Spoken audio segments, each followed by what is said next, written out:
Hello lovelies, Ellie here, and I am back with a brand new video. So this video is going to be a video I have been holding off on since forever and I'm so glad I'm able to make it right now. And this is the top 10 things I wish I knew before I started sewing. So if you would like to know those top 10 things from a sewist that has 9 lives, definitely stay tuned.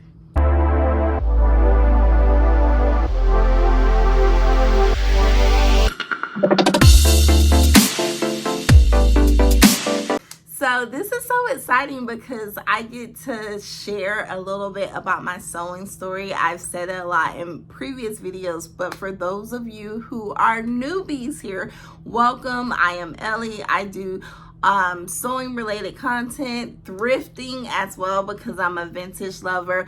I initially started on YouTube as a natural hair girl. I still have natural hair. I don't do videos as much as I used to, but as I said, if anyone calls for me to do natural videos, I'll do them. They just don't seem to be as necessary now since everyone's natural. Since we're talking about hair, I actually did some more boho twists in my hair. This time it went by a lot faster because I knew what I was doing. And yeah, so let's go ahead and hop into top 10 things I wish I knew before I started sewing. So before I get started, let me go ahead and give you a quick overview of my sewing journey. I started sewing around 2009, 2010-ish. I started by hand sewing because I could not afford a sewing machine. So for those of you who do not have a sewing machine or do not have much fabric, make it work with what you got. And yeah, I started sewing garments based off of using clothing I already had. So if you are an OG on YouTube, I'll just say if you were on YouTube back in the day and you are a sewist, you probably know DIY Misha. She was the person who taught me how to sew for sure. She was my sewing companion because no one I knew was willing to teach me how to sew that was under the age of 65. So it was grateful. I was grateful to have her. She was the only sewist I knew online at the time. I knew about Mimiji, but I was not a pattern sewist. I did not start with sewing patterns, so she kind of was I wouldn't say irrelevant, but it just, her videos didn't make sense to me because I didn't use patterns, and DIY Misha made more sense. So first thing I wish I knew before I started sewing: patterns do not make you legit. So when I first started sewing, as I said, I would use my clothing as the pattern. So if I had a shirt that fit well, I would add 5/8 seam allowance to the shirt and either trace it out on packing paper. That's what I used to use, or just trace it out directly on the fabric and cut. And it was a lot faster, extremely faster process. You say what you can, you can say what you want to say about the accuracy, but it got me to the finished project, and no one knew that I wasn't using patterns. I'll post some pictures here so you can see, like, it doesn't look like it's like crap. It looked very legit, looked like store-bought clothing, and it was a much easier, faster process, which is what I miss about that process, because now that I use patterns, it takes me forever. So I'm trying to figure out a way to incorporate the old ways of my sewing with this pattern thing, because the patterns just take too long. Like, help me, just let me make this in a day like I used to, in a couple of hours. Okay, so the reason I say patterns do not make you legit, because I remember when I started to make stuff for people, because eventually after I started getting comfortable with my sewing, People would ask me to sew stuff for them, usually replicas of designs already out there. I would sew it, and I would undercharge myself. Like, I would charge myself, like, you know, I would charge like $40, $30 for things that could have easily been $100. The reason I felt that I didn't need to charge that much is because I wasn't using patterns. Actually, I'm not even a sketcher.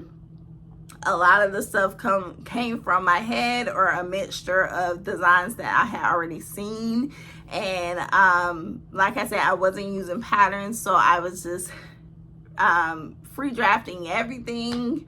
And I did not charge myself well because I just felt like if I wasn't using patterns, if I didn't go to fashion school, then I wasn't really legit. And that, my friend, is totally incorrect. I was highly legit. Anyone who sews, who can manage to sew a garment that stays on their body is legit. And the bonus part about it is if it stays on your body and it actually looks good and you get compliments, I think you're legit. So yeah, that was probably one of my biggest regrets, is not understanding that no matter how you learn how to sew, once you got the gift, you just got the gift. And legitimacy is a figment of the imagination. I started to see people who went to fashion school, got their degree, and looked inside their garments, and it was horrendous. And I could do a better job as someone who learned how to sew on YouTube. So there you go with that one.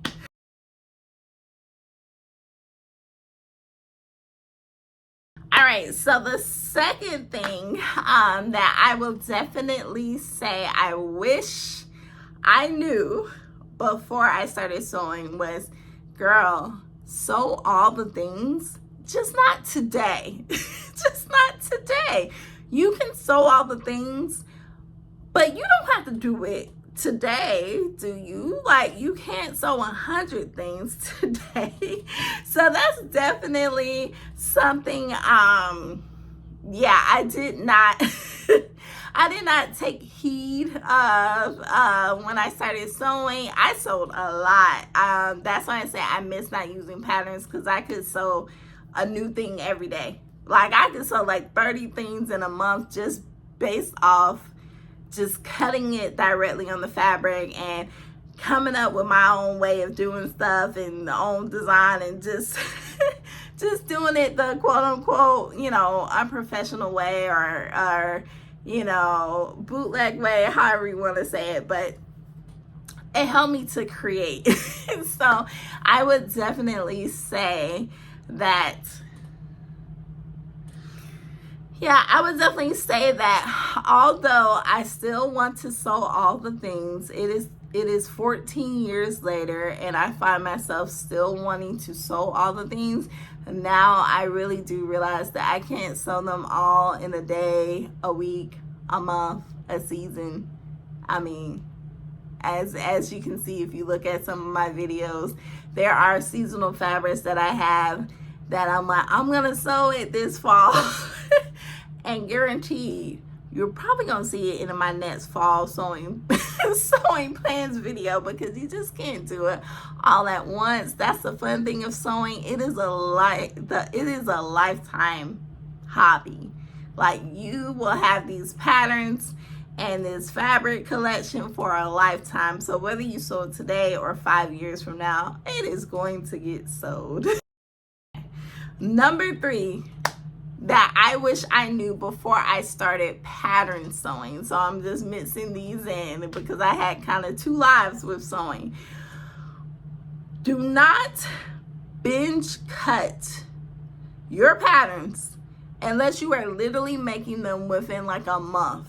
Like, do not do it. As tempting as it seems, I have did it and I still have patterns that are cut and sizes that don't fit anymore, or I don't want to do the view that I cut, or I don't want to use the fabric that I cut the pattern on, and I'm like, dang, I should have used that fabric for this pattern instead of that. do not do it. So in 2021, I took a leave of absence from work. At the time I was a teacher. It was the pandemic. I had an infant. I was like, oh no, we're not doing this. So I took a leave of absence to avoid spreading COVID-19 to my baby.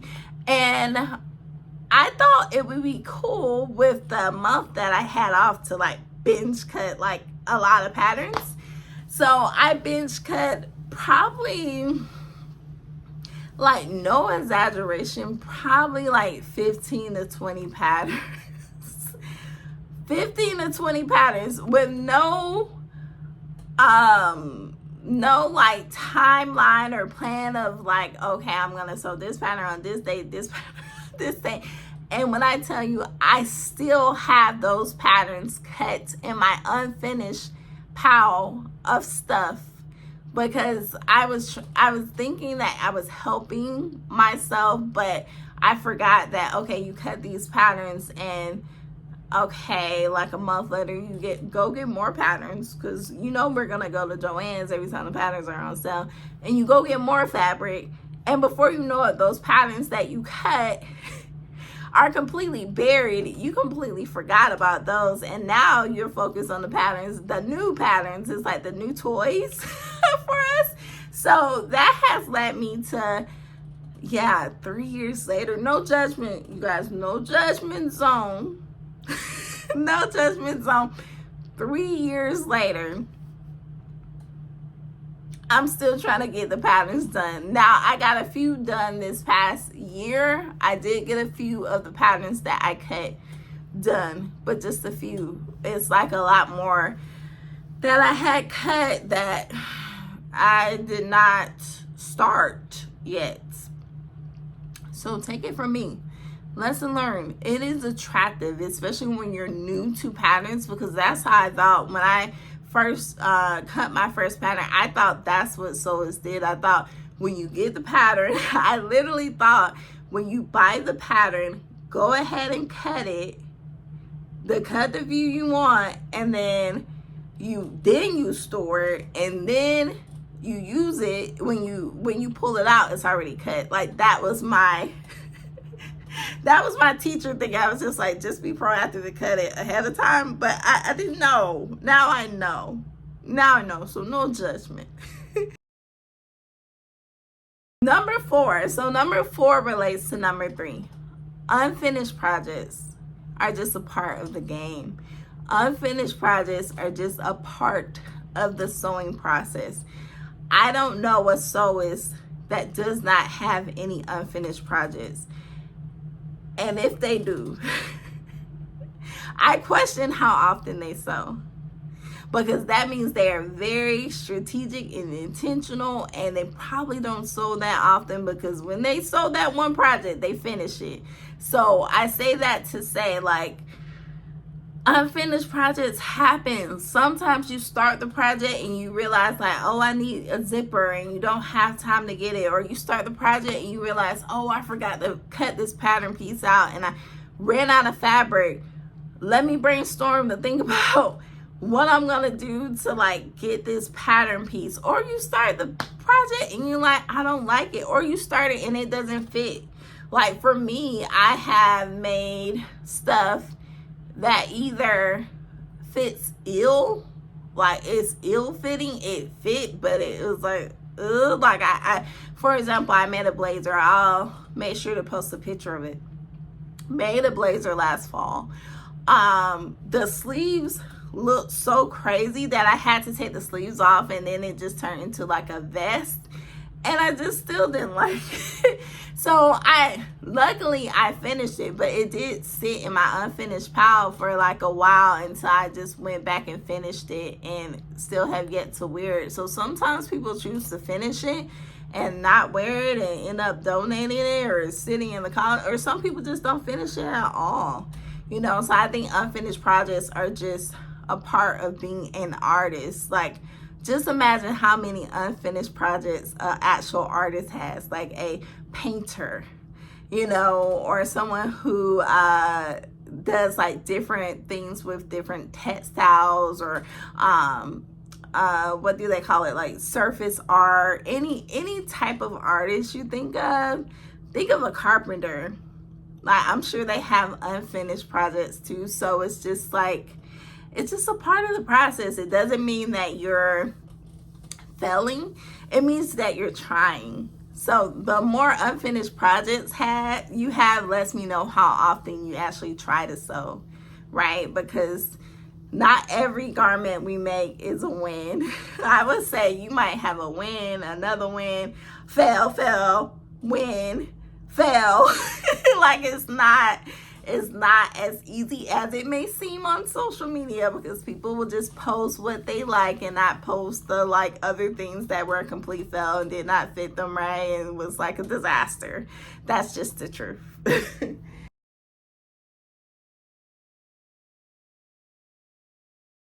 All right, we are on number 5. So number 5, buttons and zippers are not scary. So this is something I had to learn in my second life of sewing. Like I said before, I started sewing not using patterns, but using my own clothes, the use your own clothes sewing technique. With that, I am located in Atlanta. If you know anything about fabric stores in Atlanta, you know about Fine Fabrics. At the time, Fine Fabrics only had one location. It was in North Cross. I lived in North Cross. So I was in Fine Fabrics every day.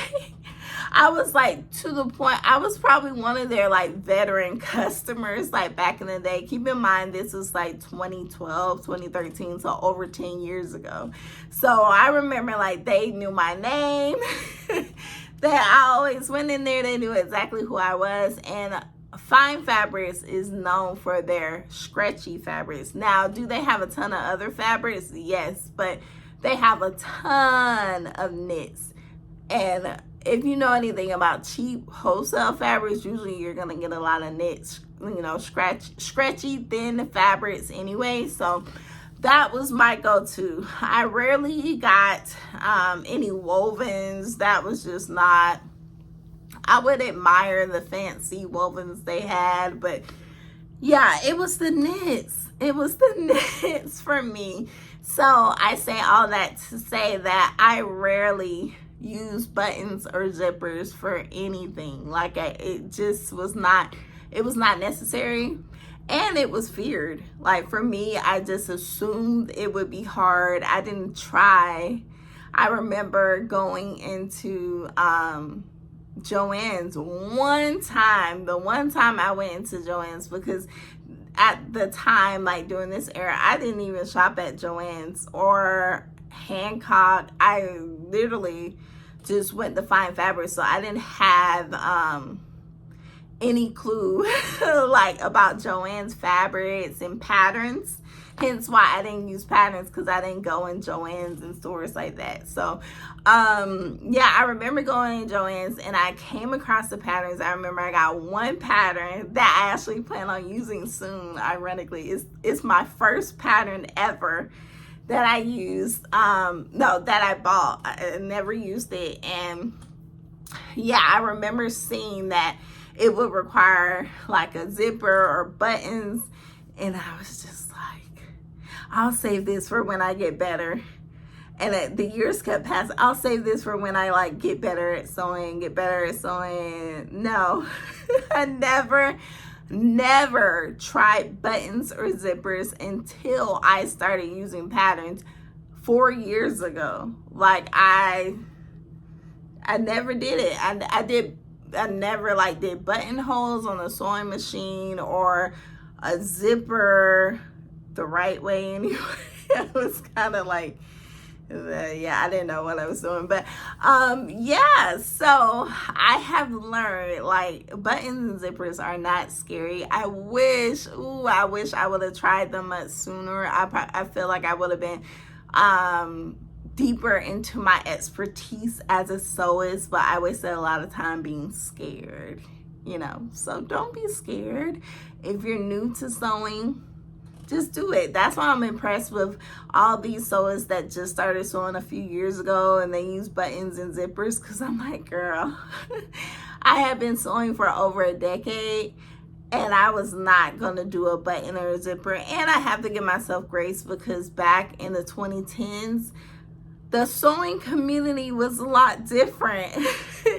We were, knits were our thing. People weren't doing a lot of patterns that required zippers and buttons. And we were doing our bodycon dresses going to the club. Quite honestly, it was like a nighttime wear, you know, with a lot of the sewers at that time. So it was a little bit different. The culture was different.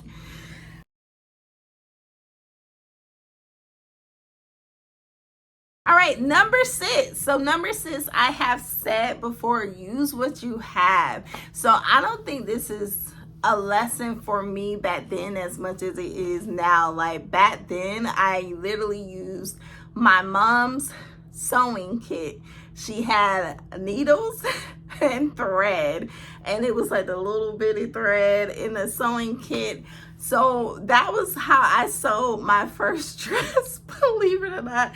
And just the fact that I wore it and it stayed together on New Year's is just like impressive. But yeah, that's how I sewed. So for me, like, and then like probably a few months later, I was able to get my first sewing machine. I was still in college, so I remember I got my refund, you know, refund rich in college, and got my refund from my financial aid, went to Walmart, got my sewing machine, and I just wish I could be that person again because I did not waste any time. I opened the box and it was determined to sew a dress that day to go out that night. So as far as that dress, it didn't go too well because I didn't realize you had to actually practice on the sewing machine before you know, committed to making something for an event. So, you know, change of plans. I went and got like a little cute patch, and, you know, sewed it on my dress. It was college, my AKA, so I had a frog and like I wore my little, you know, sorority colors dress to the club or whatever. But I say all that to say that I was ambitious, like, to go ahead and get it going. You know, like a lot of people buy that sewing machine and it sits and it sits and it sits. And, you know, I feel like if I started sewing now at this age, that probably would be the case for me. So use what you have. If you can go to the store and get a sewing kit and do what I did and start sewing stuff by hand. Doesn't have to be a dress, but it could be something. Do it. If you can only afford to buy fat quarters to practice on fabric, do it. And the one thing I did not take advantage of at the time, I was too busy looking at the clothes, was the thrift store. Didn't realize that I could have been getting fabric from the thrift store to practice on. I was head over heels. I was like in fine fabrics thinking I was a fashion designer already.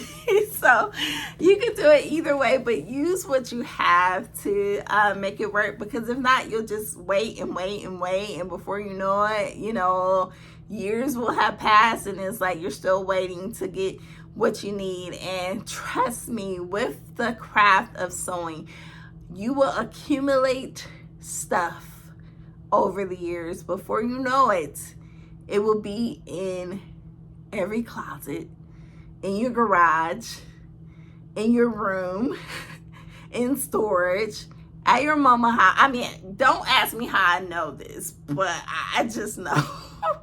I just know. I heard some people, you know, have all their stuff out there like that. You know, it wasn't me. But yeah, so you'll accumulate all that stuff. Just start with what you have. Okay, the next thing I learned is it's okay to say no. So let's rewind all the way back to the 2010s. As I said, I started sewing around 2009, 2010. By 2012, 2013, I was already like taking orders for people to make stuff, because it was just word of mouth, co-workers see you, you know, and of course we love to say when someone says, "That's so cute, I made it." That's all it takes. Soon as say no, you made it. Okay, can you make that for me for $20? So that's what I was doing, and I did not know how to say no. So I found myself falling out of love with sewing because I would take on orders because I'm very entrepreneur spirited, and I did not realize that you could fall out of love with a craft if you just put too much on yourself. It wasn't fun. It became a job. You gotta deal with people in their indecisiveness. Sometimes, luckily, I knew to always have them pay before, you make something. But I've heard of people making things and the people don't pay them because they changed their mind, or it doesn't fit on them like they saw it fit on you. It's just it was just too much. So I did that for a few years, and then when I moved to California, it was easier for me to say no because I was no longer in the state in which my customers were in. So that's when I officially, outside of making a prom dress for my niece, that's when I officially was like, yes, I can just say no to people. And then it came easy once, a few years passed. It was just like, no, I know a seamstress you can hire, hire somebody else. I'm not doing it. So yeah, you just have to build up your courage, and that's if that's something you want to do. If you want to focus on your craft and making stuff for yourself first, please do not be afraid to say no, because these people, your auntie, your cousin, your best friend, the random person you went to high school with, they're gonna make sure you make stuff for them if you start saying yes to everybody. Just keep that in mind. Yeah.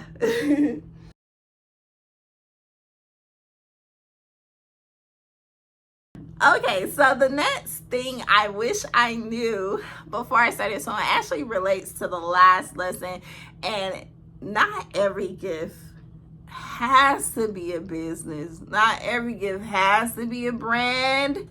Not every gift has to be the reason you're an influencer or content creator. I know I'm probably stepping on toes, but it's the truth. It's the truth, and it's probably the reason that I didn't realize like it was a whole sewing social media thing going on, because like for me, like starting at the time that I did, I thought like when I was picking up orders, like I had my business name, I got an LLC, I still do have the LLC, and I was just like, I'm gonna start my own sewing business, blah, blah, blah.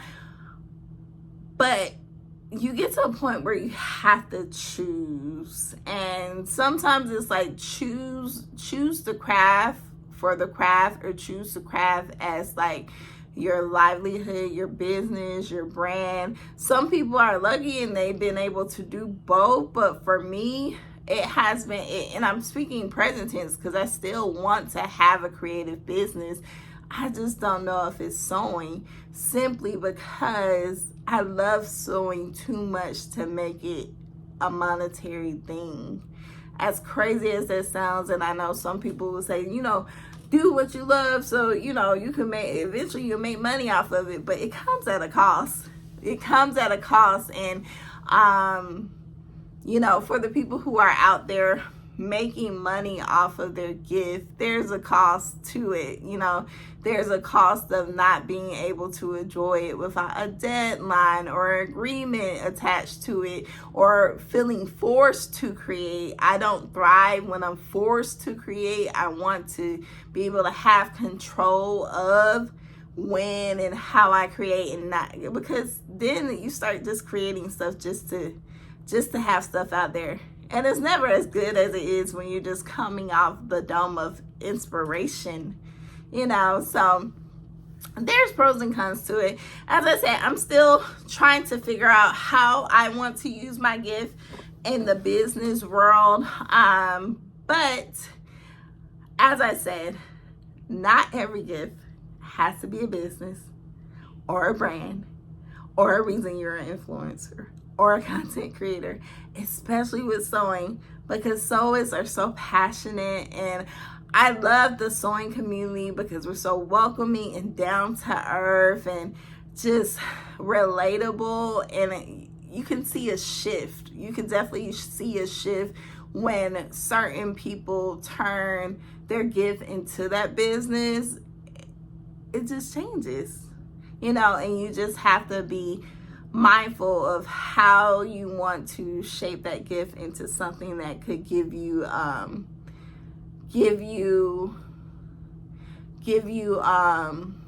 your livelihood and your way of making money, but at the same time still be something that you love to do and something that is a creative outlet for you.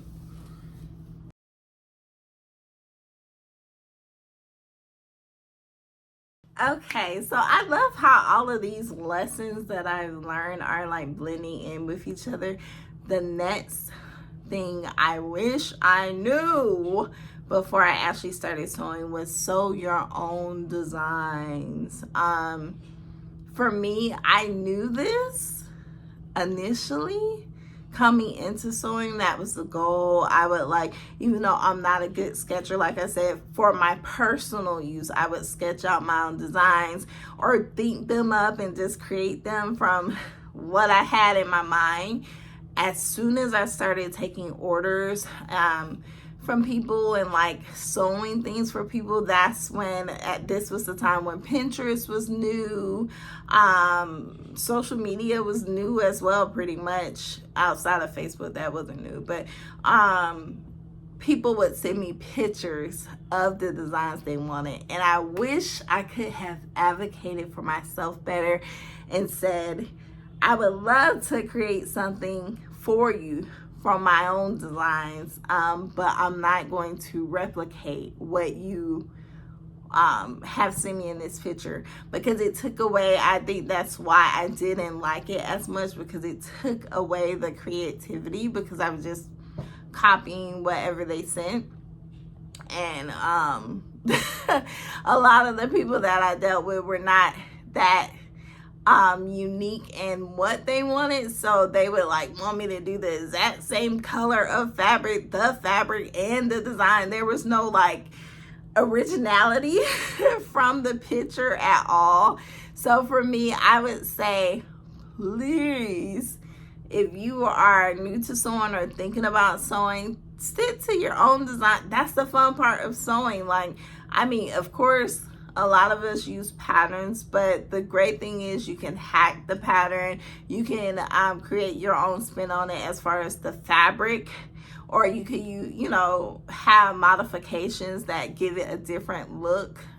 So it's not so robotic, here's the pattern, I'm gonna make the exact thing type of feel. I think that's kind of the difference between a seamstress and a designer. That's a whole nother video, but yeah, I think it's really good if you just kind of put your own spin on it, and consider replicas practice. So if you are going to do something exact, just consider it practice. So that way when you want to put your own spin on it or create your own thing, the technique. I think replicas are good for technique. So it's the same thing with patterns. I think that is what patterns are for me. I didn't have the formal technique when I was making clothes originally before I started making patterns. So patterns gave me the technique. Now I'm going back for the design portion, because I feel like design and technique are really important when they're merged together.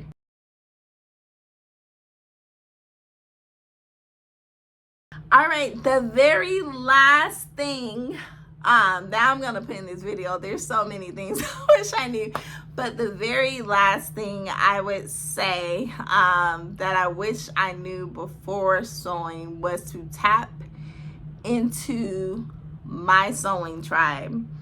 As I said before, DIY Misha was a whole movement. We did have a Facebook page. I was really active on that Facebook page. If anyone was there, hey girl.